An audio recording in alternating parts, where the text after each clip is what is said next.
to me, what stands out, well, there's a few things in this reading, but at first it's kind of cool just to have this image of Jesus having dinner. There's a guy he raised from the dead. Who else is there? It doesn't list everyone, but there's probably a few people there. He's back in town, right? He had kind of moved away for a little while because people were plotting his death. He's back in town. He's having dinner with Lazarus, and Martha is serving them because Martha likes to serve. She probably volunteered. Mary is there. Which Mary? There's probably a couple Marys there, let's be honest. We see a few people there, but Martha's sister, Mary, and Judas, obviously. And so I think it's just kind of beautiful, especially in this time of year, to come to this picture of a meal. A meal. Because it's true, when I think of fall, maybe it's because we start getting cozier, go inside a little earlier. There's a lot of family kind of activities that kind of pick up in the fall. I don't think about going picking things very often in the summer with family, but when I think about the fall, I think about, we got to pick some pumpkins or what have you. That'll be fun.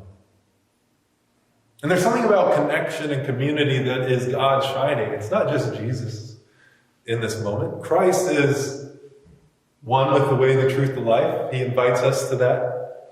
But that doesn't mean Christ is the only one shining God. It says God is in all gifts, in all things that work, that all things are good, whole, and healing, and uplifts all things that need healing.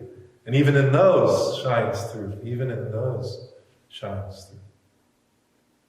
And so this beautiful picture of God communing with himself. Because, Christ would say it, I am the vine, you're the branches. God, as Christ, saw himself in everyone he was with. That's probably why he never kicked Judas out. He wasn't holding Judas as separate, as someone he should beat up. Just because he knew Judas would be partly behind his death, he still held him close. He allowed him to be one of his disciples, one of his followers. And here we have Judas, who's a thief, according to Scripture, recommending that, no, you save the perfume for the poor. For the poor. Funny enough, this perfume for the poor thing is kind of a strange idea, but it makes sense if you think about what nard was. I looked it up, and it apparently is a healing ointment as well. It's used for infections. It's used for, smells, obviously. It's used for other things as well, different illnesses, supposedly. And so saying this is for the poor kind of makes sense. Jesus is pretty healthy, and he's raising the dead. Maybe save it for the poor. And yet we see this ulterior motive. And isn't that typically true, even for ourselves? When we have that ulterior motive, we'll say things that sound very reasonable on the outside, and yet it's really because of something else, right? It's for something else. He wants to steal this expensive perfume. Now that he knows it's around, he's like, can you save a little bit of that for the poor? Often that can be true of the naysayers in our minds and in our lives. There's some ulterior motive, and it could just be a sense of control, a sense of needing to control. It's not something that we usually highlight in pop culture as something that's a problem. But this control can be from a sense of fear, often it is. From a sense of anger, a sense of arrogance, can be, I just know better. Sometimes we get in that mode of thinking ourselves, I'm just better. I'm just better. I think the mind naturally does that in its kind of empowered state, over-empowered state, our thinking mind, let's say, because these thoughts arise in us, to us. When it's over-empowered, when we're identified with it, when we take it too seriously, it can get on all kinds of games, all kinds of bad motives, all kinds. We could say it's for this or this reason, but whatever the reasons, we tend to have them as human beings on this earth right now. And so whatever those are for each of us, we know that it can say some things that aren't very helpful. And sometimes it can use some moments to say some things that seem very helpful, but the ulterior motives, who knows? There's probably too many to count, right? And here Jesus though, calls Judas out a little bit. He says, leave her alone. That's what he says first to Judas. Leave her alone. Stop picking on Mary. Because she's saving this. Well, he doesn't say necessarily because. He says, stop picking on her. And he says, she's saving this for my burial. For my burial.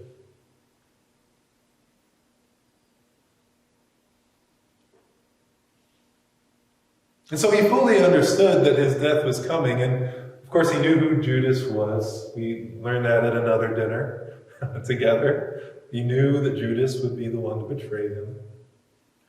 So think about that for ourselves. What in us is so open and loving that even knowing that that person down the aisle, across the table, next door, is going to murder you, help murder you, and yet you're still having dinner with them.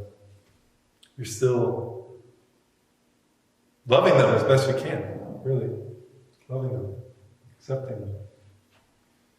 There's something in us that even in our worst states that is kind of like that, actually. It is exactly that. It's that Christ that accepts.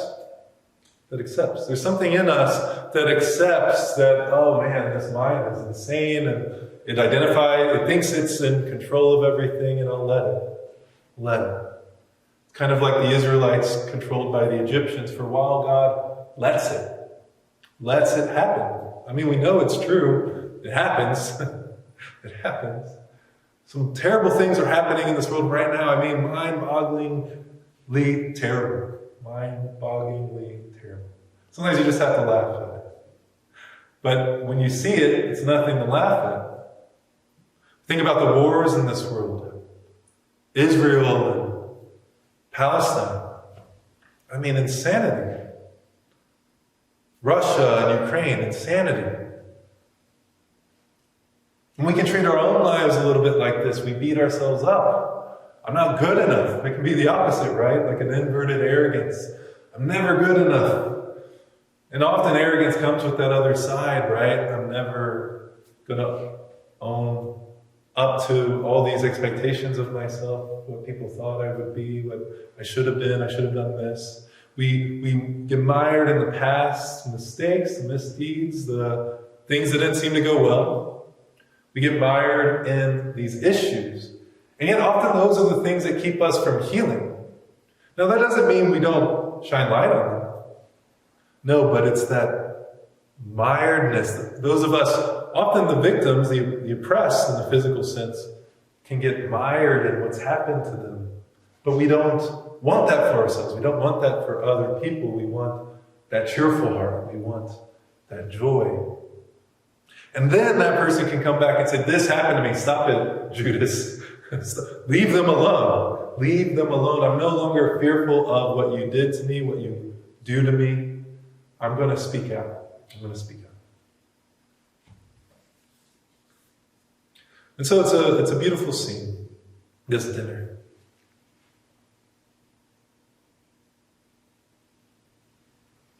And it can be hard for us not to identify with the Judas because it's just a little louder.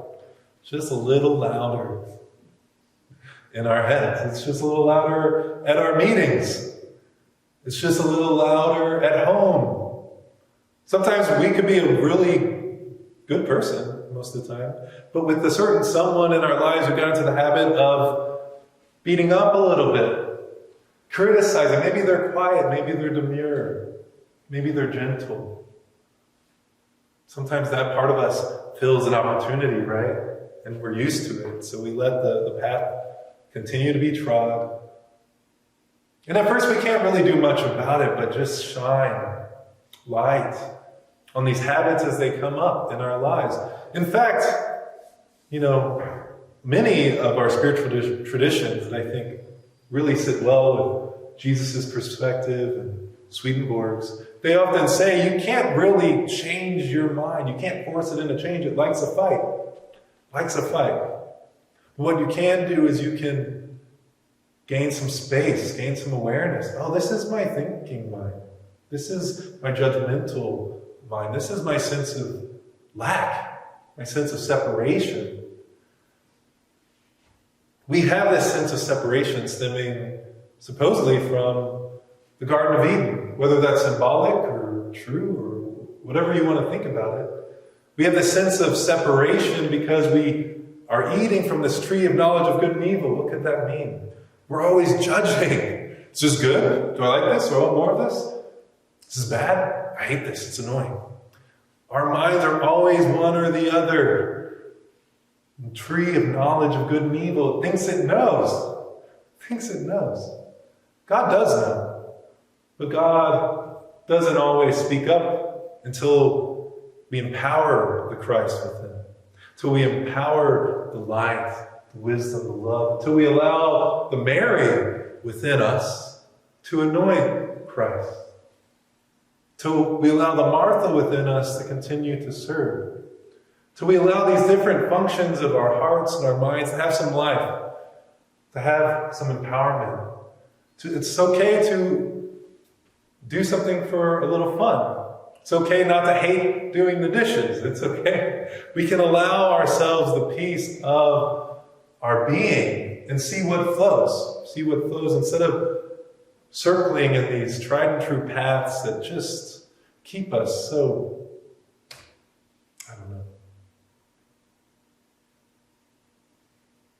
And so we're called today by Christ to speak up as Christ did sometimes,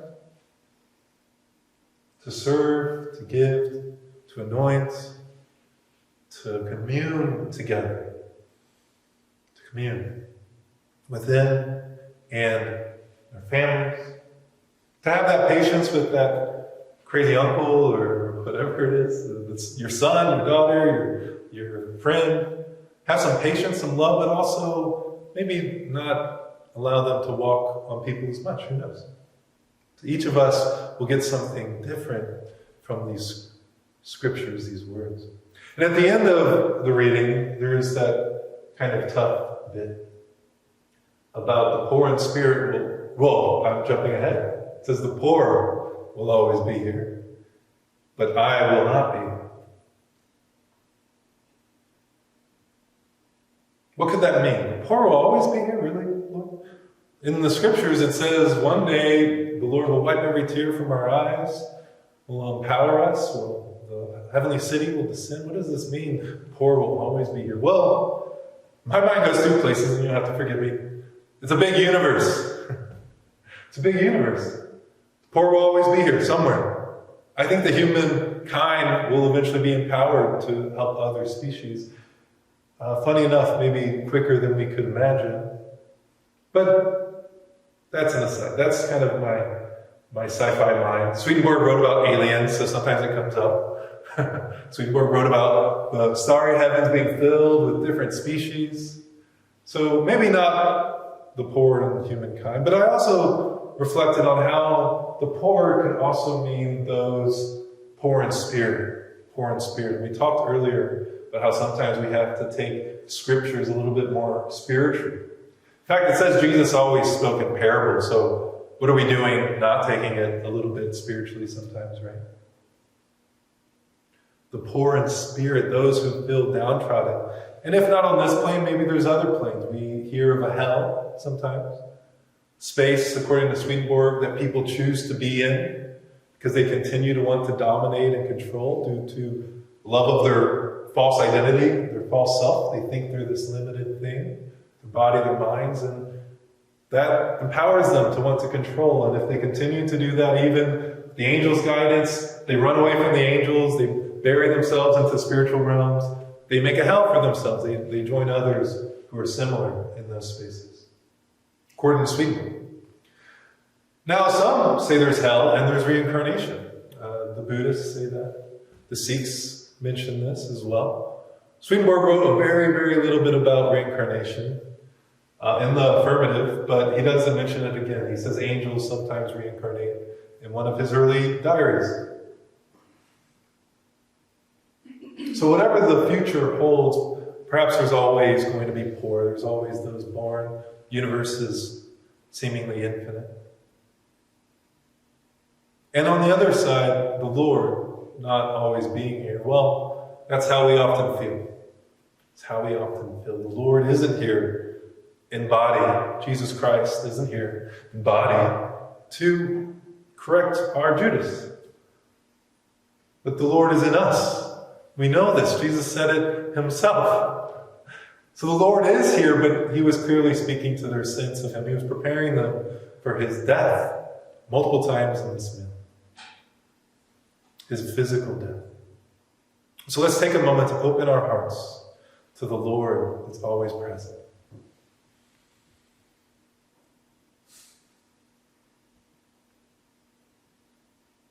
Allow ourselves to accept the love and community and family. Even as people step in and out of our lives, even as we feel the loss of a loved one, grieving a friend.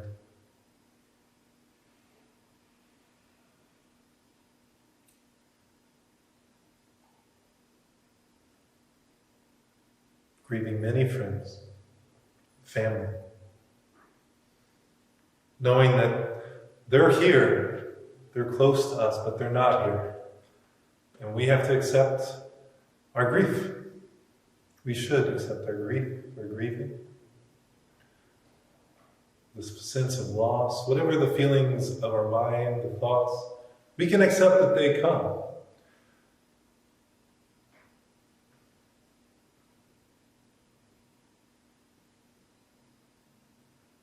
We should also accept the greater peace calling to us right now, with us, as us, shining in our minds.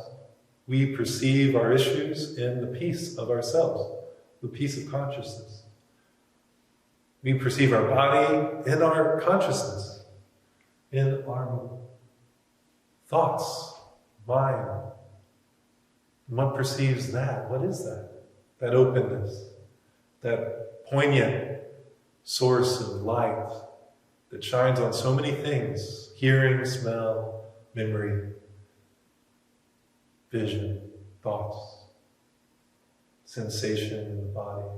So many things all at once. Our light shines and receives.